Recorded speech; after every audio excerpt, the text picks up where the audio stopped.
Meus irmãos, Jesus é a maior necessidade que o homem tem na sua vida, é isso que ele vai procurar mostrar a essa multidão, justamente porque o contexto, ele relata, antes desses versos que nós acabamos de ler, do verso 22 ao 27, que Jesus ele tinha atravessado o mar da Galileia e foi para a região justamente próxima a Tiberíades, e naquela região ali ele foi acompanhado, é lógico, ele foi para aquele lugar para ter um retiro com os seus discípulos, para passar um momento de descanso. Os outros evangelhos vão dizer que Jesus foi para ali justamente pelo fato de que os seus discípulos tinham saído de dois em dois, tinham testemunhado, tinham expulsado demônios, tinham pregado o evangelho, e quando eles voltaram, Jesus disse: pronto, chegou a hora de vocês descansarem um pouco, e ele iria descansar com os discípulos e aproveitar e ministrar mais um pouco aos seus corações. Todos nós precisamos de descanso, e Jesus sabia muito bem disso, e tinha preparado esse momento para esse descanso. Só que, como era comum, Jesus ele era perseguido, no bom sentido, por uma grande multidão. As pessoas precisavam dele. Há alguns textos na Bíblia que, inclusive, nós lemos hoje pela manhã, o texto de Marcos, que diz que as multidões, elas apertavam tanto Jesus, queriam se arrojar para ele, que ele chegou a dizer aos seus discípulos que eles deveriam preparar um barquinho, para quando ele não suportasse mais a multidão lhe pressionando, ele pudesse ir para aquele barquinho, se afastasse da multidão e pudesse ensinar aquela multidão ali sem ser pressionado por ela. Nesse texto, a Bíblia vai dizer que a multidão vai atrás de Jesus, Jesus atravessa o mar de barco com os seus discípulos, provavelmente 2 barcos, e essa multidão segue a pé, pela margem do lago, que provavelmente deve ter dado uma caminhada aí de uns 16 quilômetros. Chegam lá cansados, essa multidão chega cansada, Jesus percebe isso, ensina muito tempo. Os outros evangelhos, não João, mas os outros evangelhos que narram esse texto vão dizer que Jesus passa muito tempo ministrando aquela multidão, e depois ele pergunta a um dos seus discípulos, o texto vai dizer, e agora? Diz que é Filipe, né? Que ele vai perguntar e fazer a seguinte pergunta: onde compraremos pães para lhe dar a comer?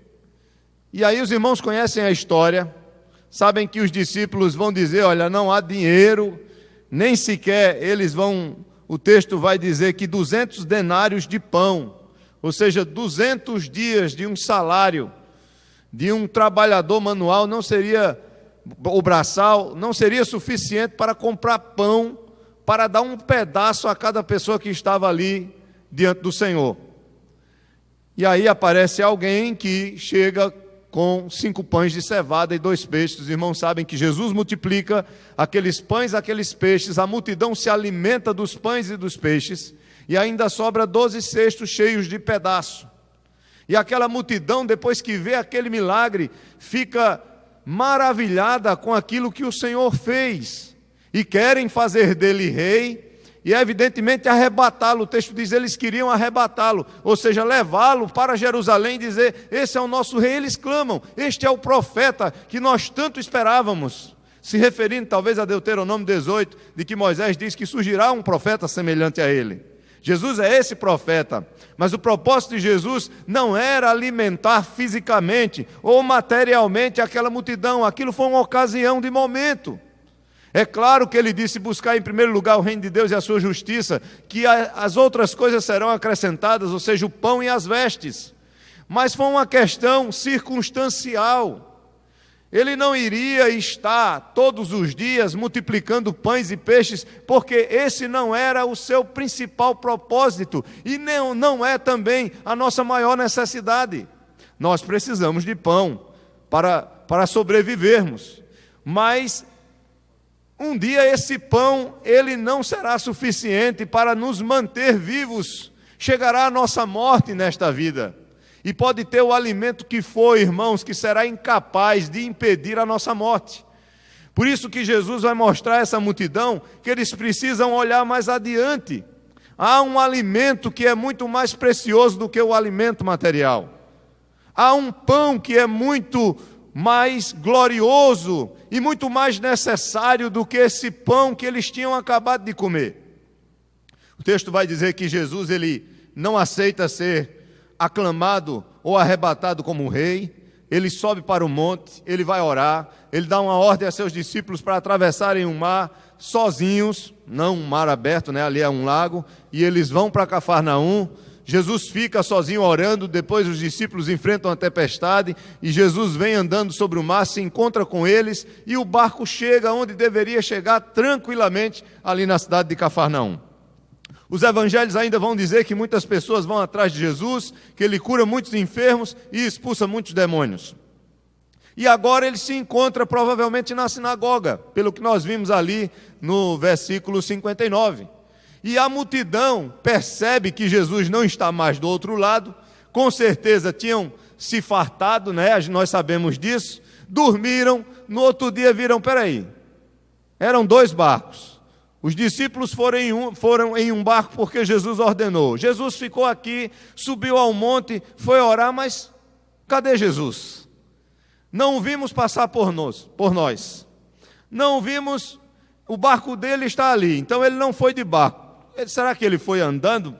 Eles devem ter feito muitos questionamentos.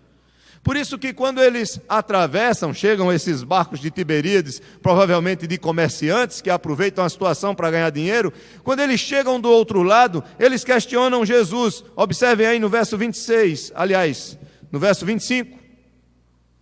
Eles dizem, e tendo encontrado no outro lado do mar, lhe perguntaram, mestre, quando chegastes aqui? Claro, eles não conseguiram entender como Jesus saíra do outro lado e chegara ali em Cafarnaum sem usar o barco e sem passar por eles. Irmãos, não era pouca gente. O texto vai dizer que só de homens eram 5.000 que foram alimentados. Você passar desapercebido a pé, no meio de uma multidão que estava acampado, numa relva, num lugar aberto, seria muito difícil. E eles fazem esse questionamento, e a resposta de Jesus é que é interessante. É sobre essa resposta e sobre o que ele vai começar a explicar e a ensinar a esse povo que nós precisamos aprender mais uma vez nesta noite. Eu sei que muitos aqui já sabem, mas nós precisamos repetir isso para o nosso próprio bem. E aí a resposta de Jesus no verso 26, respondeu-lhe Jesus, em verdade vos digo, vós me procurais não porque vistes sinais, mas porque comeste dos pães e vos fartastes. É claro que os sinais eles eram importantes para provar que Jesus era o verdadeiro Messias. E Jesus está dizendo a eles, olha, vocês vieram atrás de mim, não porque vocês viram os sinais e creram. Estou aqui parafraseando ou tentando melhorar o entendimento nosso do que Jesus está querendo dizer. Ele diz, vocês viram os sinais, mas não creram que eu sou o Messias. Vocês vieram atrás de mim porque vocês comeram e se fartaram.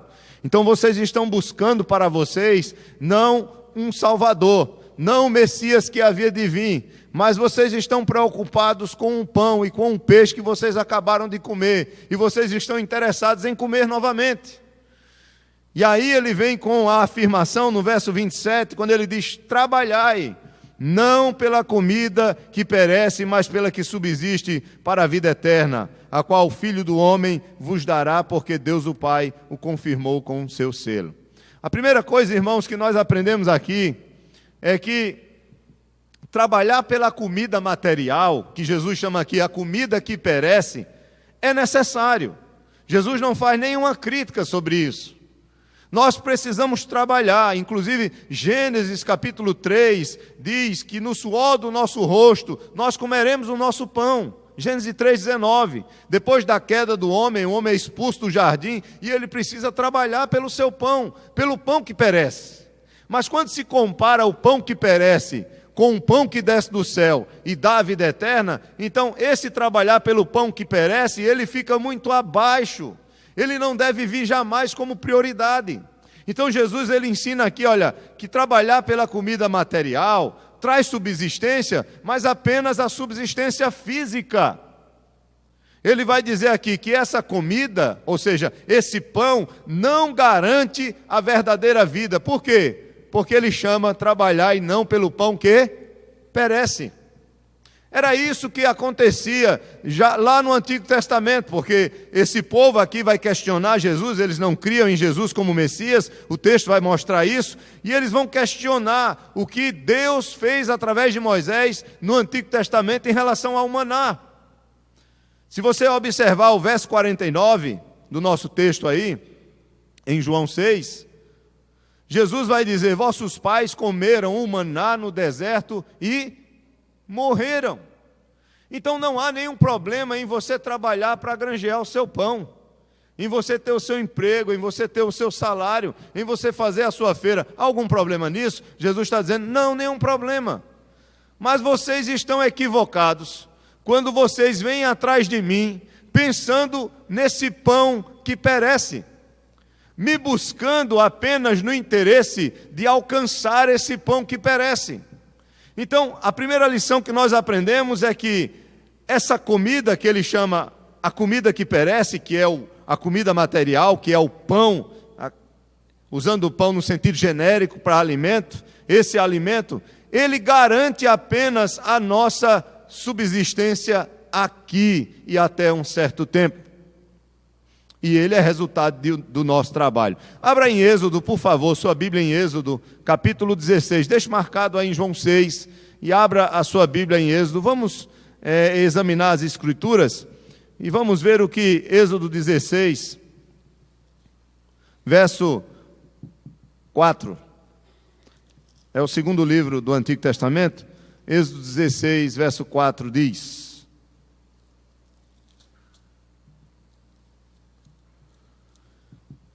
então disse o Senhor a Moisés: eis que vos fareis chover do céu pão, e o povo sairá e colherá diariamente a porção para cada dia, para que eu ponha à prova se anda na minha lei ou não. Veja o versículo 15. Versículo 15 de Êxodo 16. Vendo-a os filhos de Israel, disseram uns aos outros: que é isto? Pois não sabiam o que era. Disse-lhes Moisés: isto é o pão que o Senhor vos dá para vosso alimento. Então veja, quando Jesus ele responde àquela multidão que o encontra do outro lado do mar em Cafarnaum, ele diz: trabalhai, não pela comida que perece. Ou seja, o pão material, ele é necessário? Mas ele só serve para a nossa subsistência aqui. Ele não deve ser a nossa prioridade de vida quando comparamos a necessidade que nós temos de salvação, a necessidade que nós temos do Salvador, que é Jesus Cristo. É por isso que ele entra com a outra afirmação, quando ele diz assim, verso 27, trabalhai não pela comida que perece, mas pela que subsiste para a vida eterna. Veja, trabalhai não pela comida que perece. Ele não está querendo dizer que você não deve trabalhar pelo pão de cada dia. Mas quando comparada a comida que perece, a salvação que Jesus nos dá, então nós devemos nos esforçar. Ele está querendo dizer que nós devemos nos esforçar muito mais por Cristo. Devemos nos esforçar muito mais buscando a graça dele para a nossa salvação, porque sem ele nós estaremos perdidos. Trabalhai não pela comida que perece, mas pela que subsiste para a vida eterna, a qual o Filho do Homem vos dará, porque Deus o Pai o confirmou com o seu selo. Então a segunda verdade sobre a maior necessidade que nós temos na vida, que é o próprio Jesus Cristo, nós necessitamos dele para a salvação, é que ele vai mostrar que nós devemos trabalhar pela comida espiritual que nos dá a vida eterna. Nós vamos entender o que é esse trabalhar. E aí ele vai nos ensinar algumas coisas sobre essa comida espiritual. Primeiro ele vai dizer que somente ele é quem pode dar essa comida. Não é isso que ele diz no verso 27?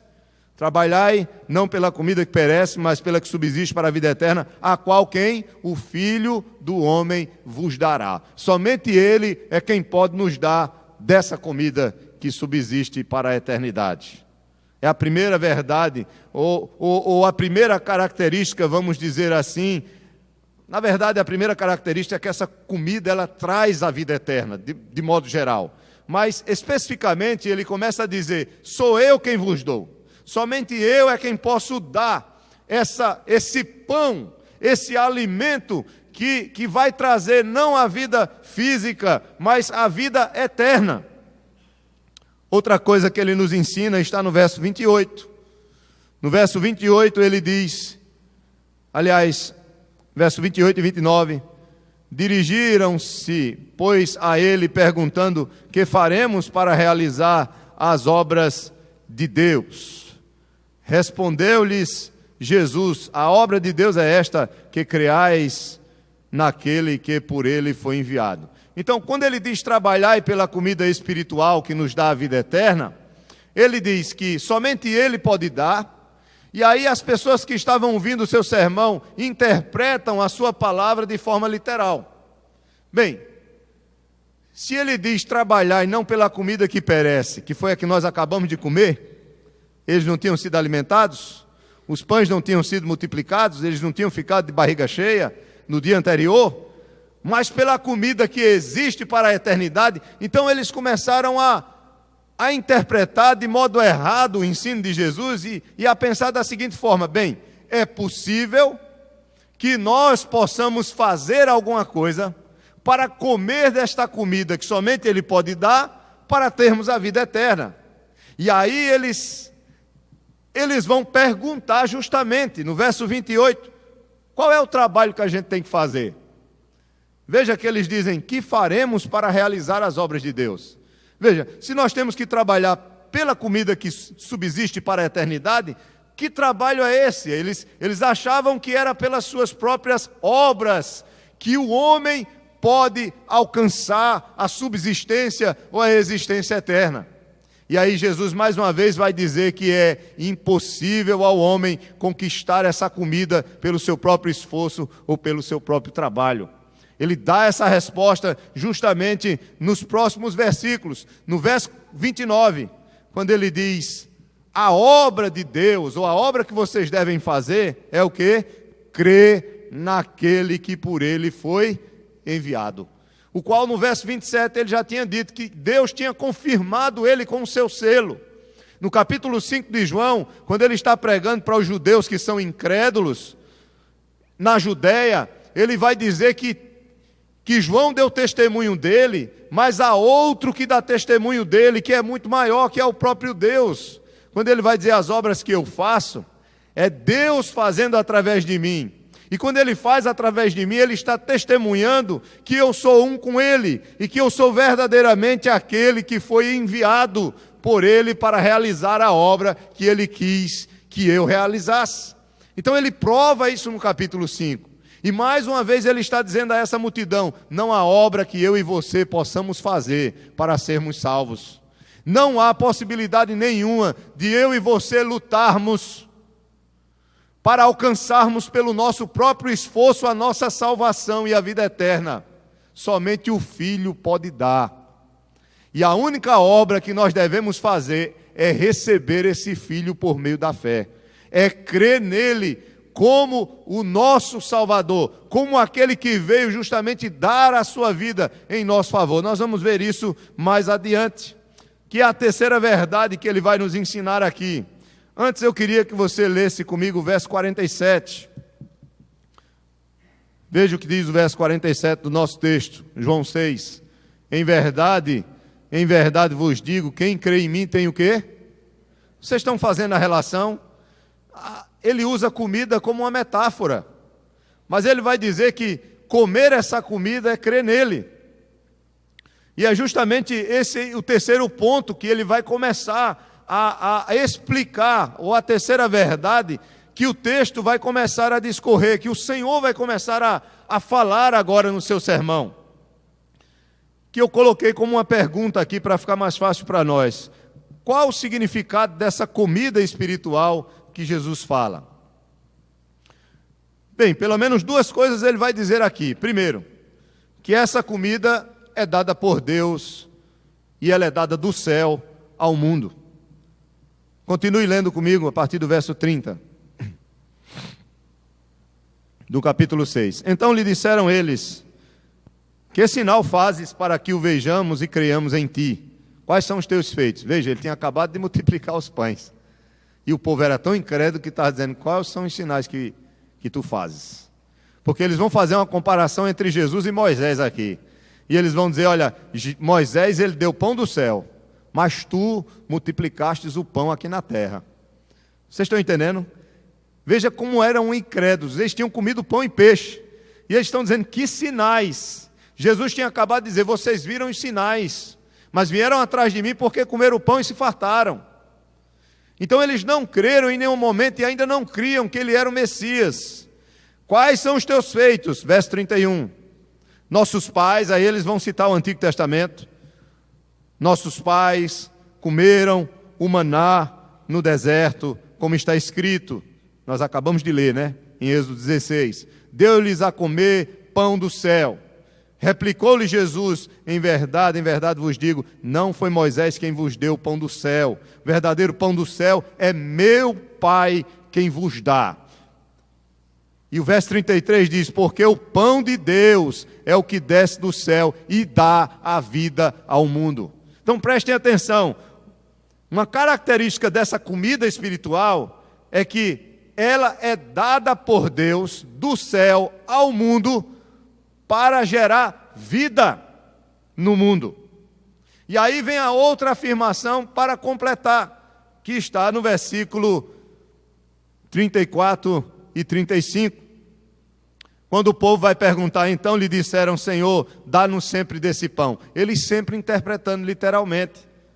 Veja, se é Deus que dá esse pão, e esse pão ainda é maior do que o maná, porque os pais comeram maná e morreram, mas Jesus está dizendo que esse pão que desce do céu, que foi Deus que deu e não Moisés, e que Deus está dando novamente o pão do céu, mas só que esse pão agora que desce do céu dá a vida eterna.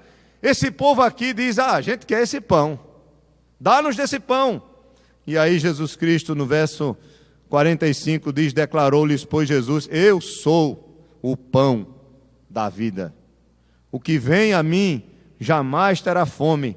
O que crê em mim jamais terá sede. Veja o verso 48. Verso 48. Eu sou o quê? O pão da vida. Veja, por favor, o verso 50 e 51. Este é o pão que desce do céu, para que todo que dele comer não pereça.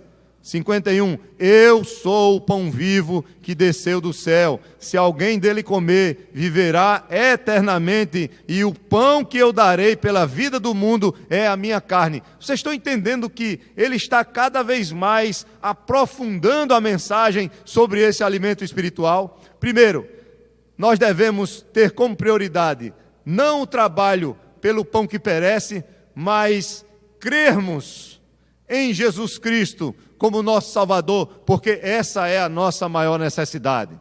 Entendemos que somente o Filho do Homem, que isso é um termo do Messias usado por Daniel, se referindo a ele, somente ele é quem pode nos dar esse pão, somente ele é quem pode nos dar essa comida. É impossível a nós conquistarmos pela nossa força, porque a vida eterna, ela é graça de Deus, é dom de Deus, porque é Deus quem dá do céu, é Ele quem dá esse pão do céu para produzir vida no mundo.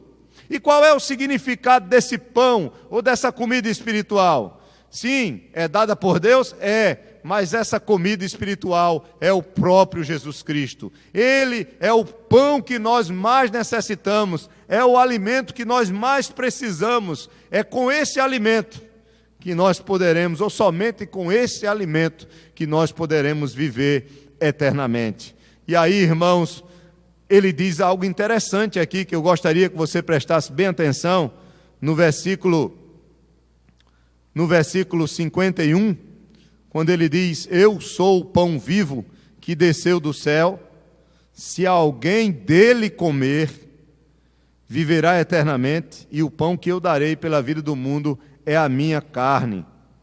Disputavam, pois, continue a leitura no verso 52, disputavam, pois, os judeus entre si, dizendo, como pode este dar-nos a comer a sua própria carne? Veja que eles estavam interpretando literalmente. Continue a leitura comigo. Verso 53. Respondeu-lhe Jesus, em verdade vos digo, se não comerdes a carne do Filho do Homem e não beberdes o seu sangue, não tendes vida em vós mesmos. Quem comer a minha carne e beber o meu sangue tem o quê?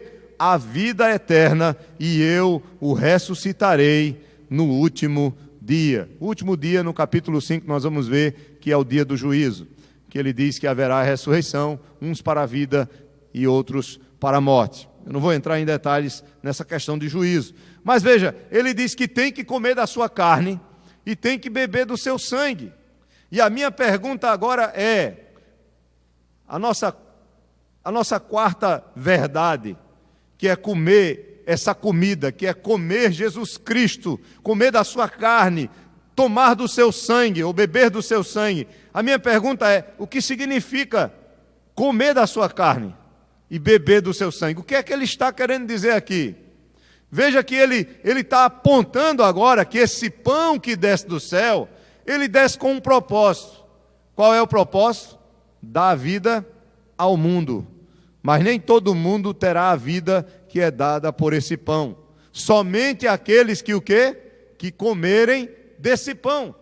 E aí ele vai dizer que o pão é a sua carne que ele oferece. Veja que ele vai tornando o discurso cada vez mais profundo, e aqueles judeus que não criam nele estavam ficando ainda mais perturbados, porque para um judeu tomar sangue era um insulto, porque a própria lei no Antigo Testamento condenava a utilização de sangue. E eles, ouvindo aquela mensagem, dizem, como é que esse camarada, eles já tinham criticado ele, porque eles disseram, ele diz que desceu do céu, porque quem dá o pão do céu é Deus, ele diz que ele é esse pão.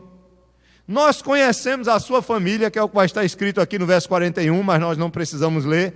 Nós conhecemos seu pai José, seus irmãos, seus familiares. Como é que esse homem pode ter descido do céu? Veja que eles não entendem todo o propósito salvador, redentor, que é planejado por Deus e é colocado em prática desde a queda do homem, quando ele já diz a Adão que viria o descendente que esmagaria a cabeça da serpente e a serpente lhe feriria o calcanhar, quando ele diz a Abraão que de Abraão, do seu descendente, todas as famílias da terra seriam abençoadas, e Paulo vai dizer em Gálatas que esse descendente é Cristo.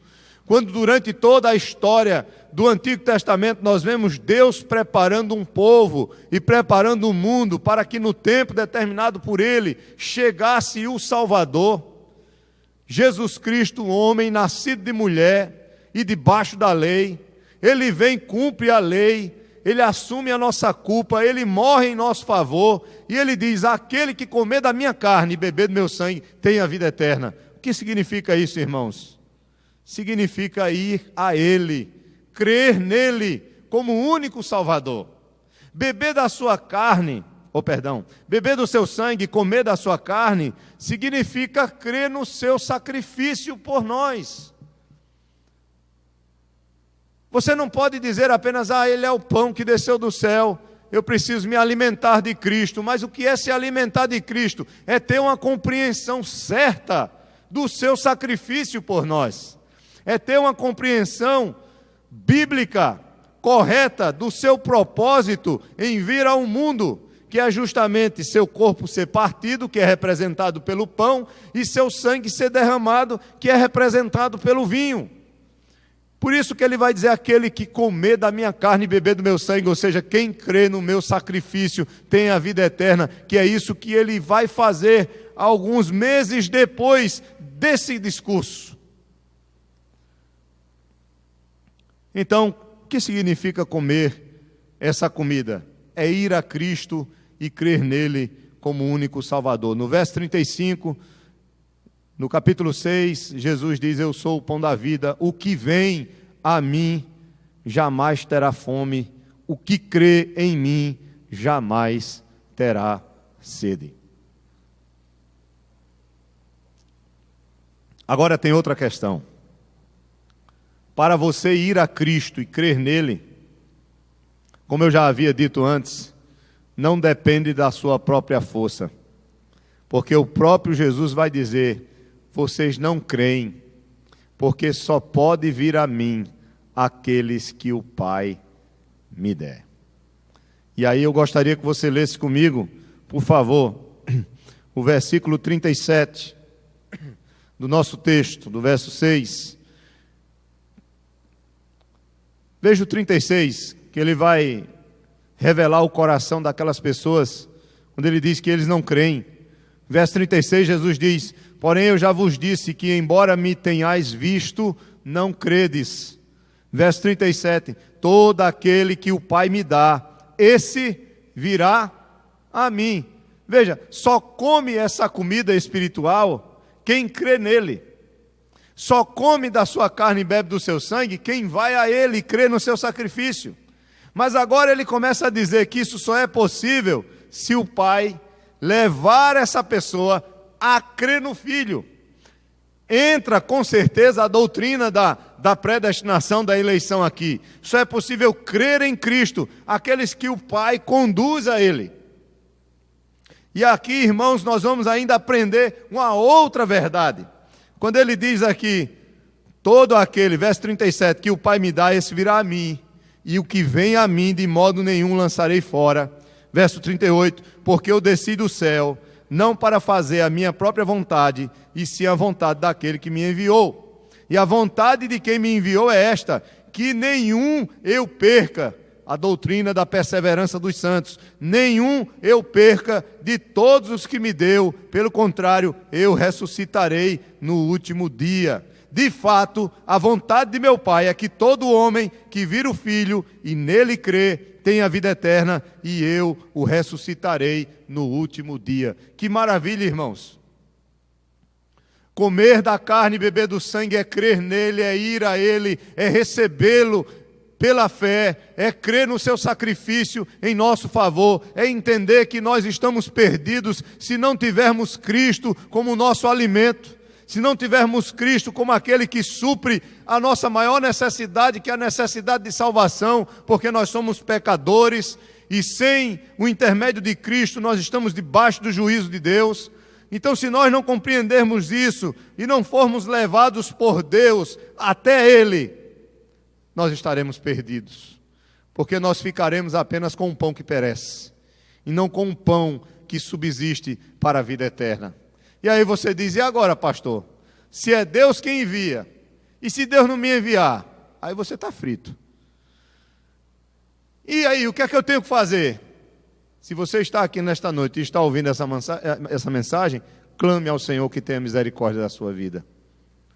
Clame ao Senhor que lhe leve a crer verdadeiramente em Jesus Cristo como seu Salvador. Que você possa depender dele para a sua salvação. Mas aí então quer dizer que eu posso mudar as coisas? Não, não é isso. É porque se Deus te levar a orar por isso e a crer nele, é porque você já estava dentro desse decreto eterno que ele mesmo estabeleceu. Eu não vou entrar nesses detalhes teológicos, nós já estudamos muito isso aqui, mas apenas veja que Jesus é claro: só vai a ele quem o Pai enviar. E aqueles que estavam ouvindo a sua mensagem e não estavam crendo porque o próprio Pai não tinha enviado eles para crer no Filho. Eram incrédulos. E aí, irmãos, nós podemos ir para a penúltima verdade desse sermão de Jesus, que são os resultados para quem crer nele, para quem come desse pão, para quem se alimenta de Cristo. O resultado maior e geral é a vida eterna, como nós já sabemos. Mas ele vai trazer alguns resultados específicos também. O primeiro é que tanto no presente, ou na vida presente, ou até a nossa partida, nós estaremos seguros com Jesus. Aquilo que Paulo diz em Romanos 8: nada nos separará do amor de Deus que está em Jesus Cristo nosso Senhor. Veja o que ele diz aí no verso 37. Vocês já leram, eu só repito para vocês. Todo aquele que o Pai me dá, esse virá a mim. E o que vem a mim, de modo nenhum o lançarei fora. E mais na frente, no verso 39, ele diz: a vontade de quem me enviou, que é o Pai, é esta, que nenhum eu perca. E ele não vai perder nenhuma de suas ovelhas. Em outro texto lá na frente, em João 10, ele vai dizer: ninguém poderá arrebatá-las da minha mão, porque ele é o Todo-Poderoso que nos sustenta e vai nos sustentar pela fé até o fim da nossa vida. Haverá momentos de fraquezas na fé, haverá momentos de dificuldades na nossa vida cristã, haverá momentos em que nós estaremos aí meio que vivendo certas crises que podem estar relacionadas a várias áreas, familiar, financeira, questão de saúde, psicológica, que está também dentro da questão da saúde, enfim, relacional, na própria igreja local. Nós podemos enfrentar no trabalho, na escola, com ideias, pressões ideológicas. Nós podemos enfrentar várias dificuldades, mas há uma promessa, irmãos. Se nós nos alimentamos desse pão, se nós nos alimentamos de Cristo, nada poderá nos tirar dos seus braços. Essa é a promessa que Ele dá. Ele nos sustentará até o fim e nos garante, irmãos, algo maravilhoso. Ele não vai nos perder. Muito pelo contrário, Ele diz que vai nos ressuscitar no último dia. Então isso nos faz entender que Ele vai nos sustentar, não somente no presente, mas que Ele vai se manter fiel, nos guardando até o fim. E vai cumprir o que Ele prometeu, que é nos ressuscitar para a vida eterna no último dia. O último dia, no capítulo 5, é o dia do juízo. Ele vai falar aqui, a partir do versículo, no capítulo 5, verso 24, não precisa você ler, mas apenas entenda que esses são os resultados de quem vai até a Cristo, de quem crê em Cristo, de quem come desse pão, de quem come da sua carne e bebe do seu sangue, ou seja, crê no seu sacrifício. No presente, ele não é separado de Jesus por nada e jamais se perderá, mas tem a garantia da ressurreição da vida no último dia. E, fechando tudo, sendo genérico, ele tem a vida eterna. Verso 40, ele vai dizer: aquele que vem a mim, ele tem a vida eterna. Verso 47, ele vai dizer: em verdade vos digo, quem crê em mim tem a vida eterna. Verso 51, ele também diz isso. Verso 54 também. Verso 58, ele diz: este é o pão que desceu do céu, em nada semelhante àquele que os vossos pais comeram, e contudo morreram. Quem comer este pão viverá eternamente. Veja, ele tinha dito: comeram o maná, mas morreram. É como se ele estivesse dizendo: toda a comida que nós comemos hoje e comeremos durante a nossa vida aqui nesta terra, ela não garante a nossa vida eterna. Nós vamos morrer. Há como escapar da morte comendo essa comida que nós comemos? Não parece que a gente morre mais rápido, né? Porque a comida está cada vez pior, né? Mas essa comida não garante nada. A luta pela nossa subsistência aqui, ela é natural e ela é necessária, mas ela não nos garante a vida por vir. Jesus está dizendo que só quem pode garantir a vida eterna é Ele. É a obra dele, é o seu sacrifício por nós, é o seu sacrifício na cruz. Eu sei que isso é repetitivo, irmãos, mas nós não podemos deixar de acreditar nisso e nos iludirmos com as coisas que a vida nos mostra ou nos pressiona. Nós precisamos continuar firmes, crendo em nosso Senhor Jesus Cristo como nosso Salvador, porque somente por Ele é que nós temos acesso ao Pai, e somente pela sua graça e sua obra é que nós, pela fé, temos de graça a vida eterna. E eu encerro essa mensagem com a última verdade. O texto é muito longo, por isso que eu não me detive tanto a ele. Os irmãos que estudam comigo aqui na quinta-feira já pegaram isso aqui de cor. Então vejam que a última verdade que nós podemos extrair, pelo menos a minha pessoa, desse texto, é que nós que estamos ouvindo o seu sermão hoje, assim como aqueles judeus e os seus próprios discípulos que ouviram naquela época, nós que estamos ouvindo sua palavra hoje, nesse texto de João 6, em que categoria de pessoas nós nos encontramos? Porque nesse texto nós vamos ver pelo menos 3 categorias de pessoas que ouviram aquele sermão de Jesus. A primeira categoria está no versículo 36. São aqueles que estavam ouvindo o sermão, mas não criam nele. Versículo 36, porém eu já vos disse que embora me tenhais visto, não credes. Vocês não estão vendo Jesus literalmente como eles, mas vocês estão vendo Jesus através da palavra que o revela. Vocês estão ouvindo a palavra de Cristo e a palavra de Cristo revela a sua pessoa. Então, nós podemos estar nessa categoria que ouvimos e ouvimos e ouvimos a pregação do Evangelho, mas continuamos no nosso coração não crendo. Essa é a primeira categoria. A segunda categoria está no versículo, você está com sua Bíblia aberta em João 6? Está aí o texto, né? Mas esqueçam isso aqui, porque os textos não vão aparecer aí não. Você tem que ir para a sua Bíblia. Vá para o verso 60 do nosso texto.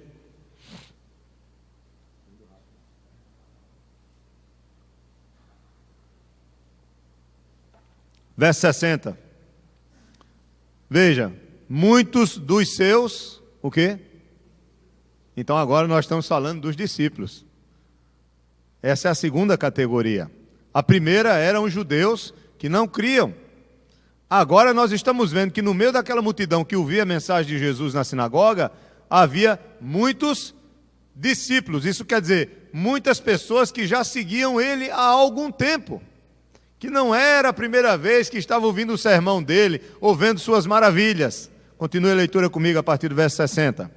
Muitos dos seus discípulos, tendo ouvido tais palavras, disseram, duro é este discurso, quem o pode ouvir?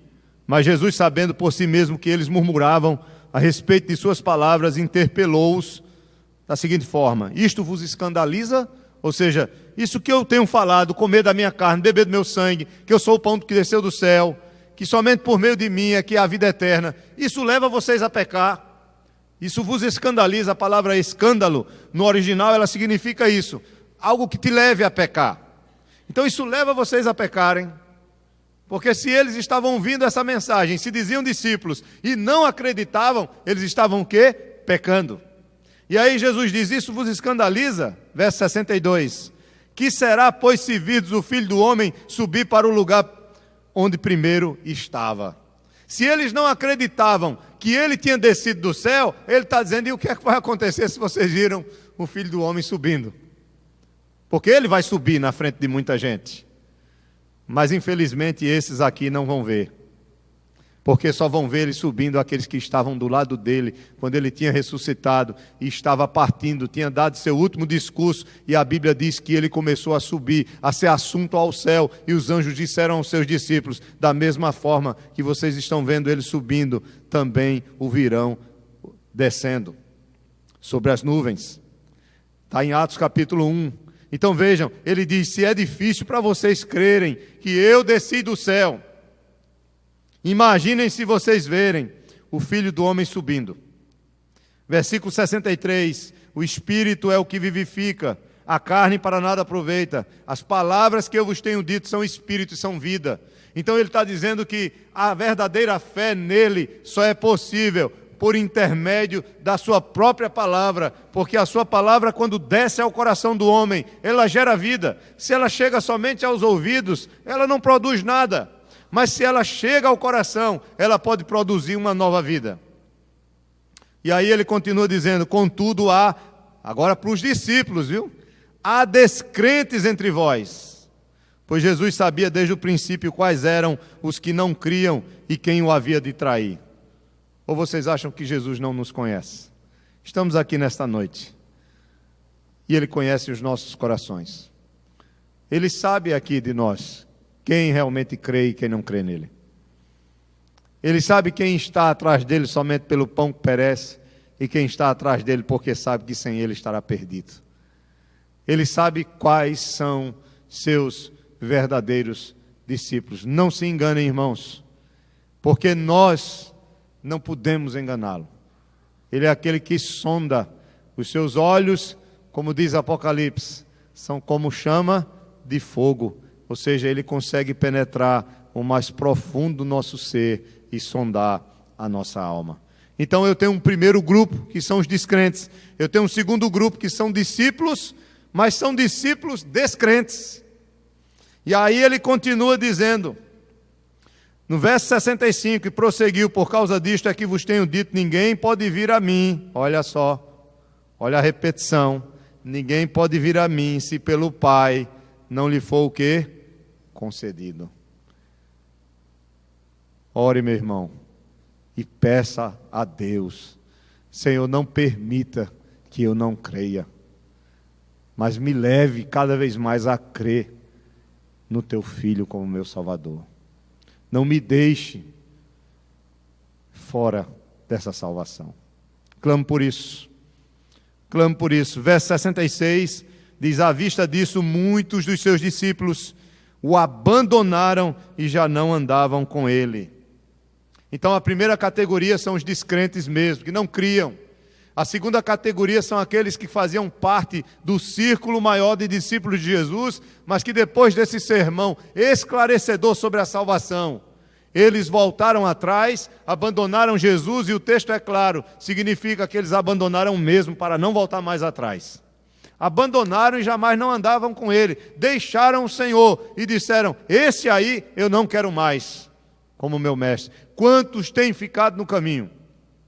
Quantos têm abandonado Jesus Cristo? João, lá na sua primeira carta, vai dizer que muitos anticristos estavam no nosso meio, mas não eram dos nossos, mas saíram do nosso meio. Há muitos que têm abandonado. Em qual categoria nós nos encontramos? Nos descrentes? Nos discípulos que são descrentes e que abandonam Jesus? Ou no terceiro grupo? Aí o terceiro grupo são os 12, tirando Judas. Então vamos dizer, são os 11, mais que eles são chamados de 12 aqui, mas o texto é claro, diz que um deles é o diabo. Não o diabo literalmente, mas é usado pelo diabo, é enganado pelo diabo, é traidor. Então os 12 é mais um termo que se refere a seus discípulos que estavam mais próximos. Verso 67, Jesus aproveita para questionar eles e para nos questionar nesta noite. Eu encerro com essas perguntas que Jesus faz a seus discípulos, dizendo, verso 67, então perguntou Jesus aos 12, porventura, quereis também vós outros retirar-vos? É essa pergunta que ele faz para nós hoje. Há tempo, meu irmão e minha irmã. O que é que você e eu estamos fazendo na presença do Senhor? Vá curtir o mundo. É isso que ele está dizendo. O que é que vocês estão esperando? Vocês não querem ir também não? Por que vocês estão comigo ainda? Aí Pedro, representando não Judas, mas os outros, no verso 68, ele diz: Senhor, para quem iremos? Tu tens as palavras da vida eterna, e nós temos crido e conhecido que Tu és o Santo de Deus. Essa é a minha afirmação hoje, e eu espero que seja a sua. Para onde iremos nós? Todos nós necessitamos, irmãos, de algo. Necessitamos de pão para comer. Necessitamos da vida eterna, porque somos pecadores e o salário do pecado é a morte. E Pedro, representando os 11, ele disse: para onde é que nós iremos? Nós vamos trabalhar pelo pão que perece? Nós vamos pescar? Nós vamos ficar cuidando da nossa vida, longe do Senhor, abandonando o Senhor, se o Senhor verdadeiramente é a vida, porque Ele mesmo diz, só Tu tens as palavras de vida eterna, são as Tuas palavras, é o que o Senhor trouxe para nós, é a Tua obra, é em Ti que nós devemos crer. Para onde iremos nós? Tu és o Santo de Deus, veja, Tu és o enviado de Deus para nos salvar, aquele que é separado de tudo, que veio justamente fazer a sua obra em dar a vida àqueles que verdadeiramente nele creem. Qual categoria de pessoas nós estamos identificados, irmãos? Com aqueles que ouvem suas palavras e não creem mesmo, com aqueles que se dizem discípulos, mas que ouvem suas palavras, não creem, que o abandonam, ou aqueles que verdadeiramente dizem, não, eu preciso de Ti, Senhor. Eu não saio dos Teus pés, nunca. Aconteça o que acontecer, eu estarei confiando no Senhor. Porque somente o Senhor é a verdadeira vida.